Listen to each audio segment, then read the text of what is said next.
Hi, welcome to Hotelintel.co weekly brief, and my name is Wimintra. I'm the editor-in-chief of Hotelintel.co. And I'm Stuart Jay Raj.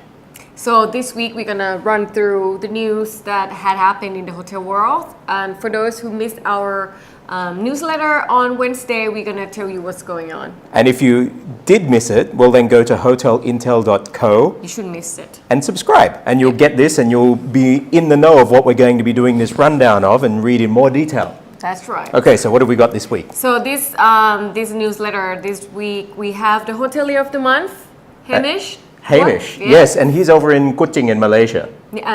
Kuching in Yeah. Malaysia. Yeah, that's right. Hilton Kuching, and the interview came out very, very nicely. And he mentioned one thing about digital. I think everybody in hotels are aware of, how we use digital marketing and digital tools. One thing that he mentioned in his interview is how are we as a hotelier to deliver a heartfelt service using those digital tools. So if you want to learn more, go to the website and read his interview. No, it's a really good read. Yep.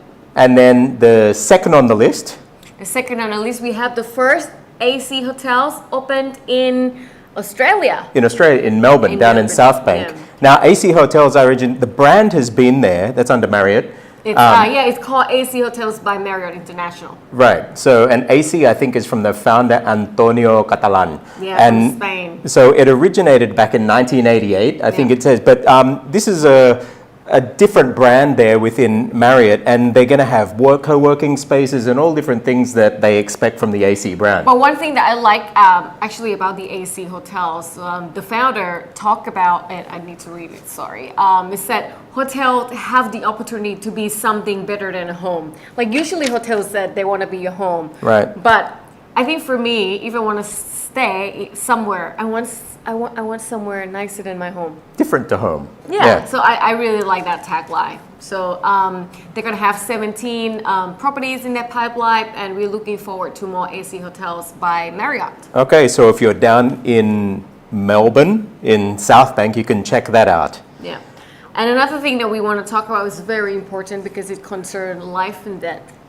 It is, especially in this part of the world where in the West, you get very more stringent security and health and safety, but in Asia and Southeast Asia, fire hazards and hazards in general. It's not even about regulations or law. Sometimes it happened in London. It happened in Dubai. So it could happen anywhere. It's not only in South Asia. It comes down to Façade. So the story is about hotel facades, and especially in Bangkok now, you can see that there are all of these hotels and buildings that have been around just around the corner from us, and they're looking beautiful now. They've put these brand new facades on them, but then the question is posed: how safe is that facade? Because if you look into the studies, I have to look back in there, but there's a high percentage of disasters that have happened, and fires in particular, and one of the root causes is the facade.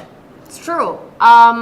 And I can understand where it's coming from. Like, for example, if you want to use fire resistant and use honeycomb as a part of it, but it's so expensive. If you were an owner, and a lot of owners are trying to save costs and cutting corners and all that, you wouldn't want to use that. So instead of using honeycomb, you use foam. Right. Which is...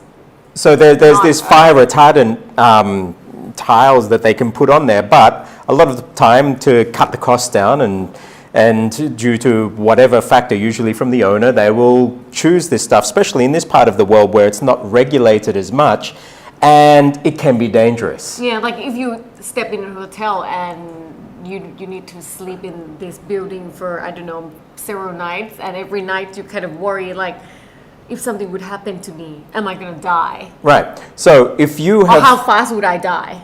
Which is scary. You probably want it to be very fast. Or not at all, slow. Yeah, but jump into the article there at hotelintel.co and have a read of it. If you've been renovating or thinking of renovating, these are probably some things, not just how good the hotel looks, but how safe it is too. And actually, I need to add something more because I went to the Façade seminar hosted by My Heart. I didn't know anything about Façade before. for me, it was all about, you know, bed linen and design and, Right. and people. But now when I was there and they were explaining about all this, and I was like, oh, this is something that we should actually be talking about and raise awareness to hoteliers and hotel owners especially. Yeah, and a lot of the time, the fastest way to make your hotel look fresh is maybe to throw up a facade, but make sure it's done right. And then lastly, that went out there in the newsletter is TripAdvisor. Yeah, so TripAdvisor, what about it? Okay, so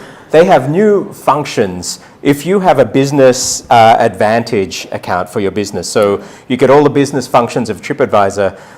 Pretty much they're doing, it's what Google Analytics and Facebook Analytics have been doing for a while, but you're able to then track all the analytics of sponsored ad and content, and you can even see, you know, where your property is within that comp set of the different regions that it's being looked at. So you're being given a whole load of new functionality when it comes to your sponsored content. Right, if you want to read more and want to learn more about this function from TripAdvisor, go to our website and read about it, or, you know, write to TripAdvisor. And you can check it out in TripAdvisor. Now, this is the whole question, you know, sponsored content. Does that mean that there's going to be bias now, or even more bias as you get more and more sponsored content, and you won't get a real picture because it will be skewed by who's paying the most to get their content seen? That's the way that things are going between OTAs and TripAdvisor compared to the properties. But I guess this is a beast. It's a war between the properties and these third-party services. Yep. Anyway, jump in there, have a read of the article, and let us know in the comments, either down below here or within hotelintel.co, of how you feel. You can also go to our Facebook page, and they will also link through. It's true. And I think that's it for this weekly brief. Yep, and then we'll come back next week with the latest news from the industry. Okay, so don't forget to subscribe, hotelintel.co. I'm Stuart Jay Raj. I'm Wimintra. See you next week. See you Bye. next week. Bye.